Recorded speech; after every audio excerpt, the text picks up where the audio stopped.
Welcome back. It's 11:46. Metro Council will be meeting once again tonight. Councilmember Emily Benedict joins us on the phone with more on what they'll be discussing. Thank you so much for making time for us this morning. My pleasure. Thanks for having me. I know there's a lot on the agenda, so let's jump right into it. I think the biggest ticket item, and I'm sure you'll agree, is the budget. Break that down for us as best you can. You bet. So that is really the biggest thing. It's once a year we have one meeting where we hear from the public about what they'd like to see in the city's budget. That's going to be happening tonight at 6:30 at the Music City Center. I do think that they're requiring masks still there, so please do at least have one in your pocket in case. But you know what I'll be looking for this tonight is understanding what people's priorities are. So we hear people talk about a moral budget, a moral document, and so I want to understand what that means to the community. The budget that was proposed by the mayor has a lot of great investments in the community, and I want to make sure that that aligns with what the community wants to see if we need to make any changes before we pass the budget later this month. You talked about what you anticipate the community wanting to see on the budget. Any headlines that you anticipate them bringing up?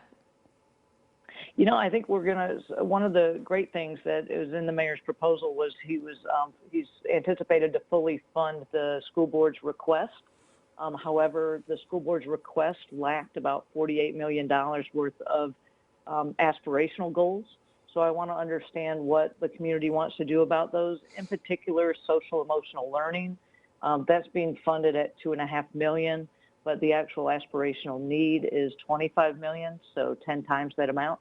Want to understand if that's something that the community sees as important. That would be about a 7.5 cent tax increase raise, or we would have to find that money to cut elsewhere. So again, you know, I only want to propose in a substitute budget or make any amendments to the budget if the community wants that, but I'll be looking to hear about that in particular. And the American Rescue Plan, how will that money be spent? I know that's on there as well. Yeah, so we have a resolution about the ARP, and that's going to kick off with a 9-member committee that will need to be appointed by July 1st. That's very similar to what we did with the CARES Act last year.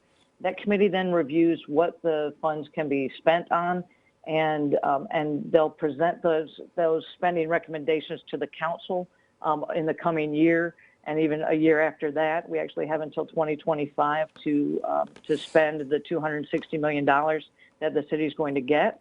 So we'll understand, you know, there actually is going to be an initial funding tonight that we'll look at for about $3 million for infrastructure that was impacted by COVID last year that hasn't received enough funding to make them whole.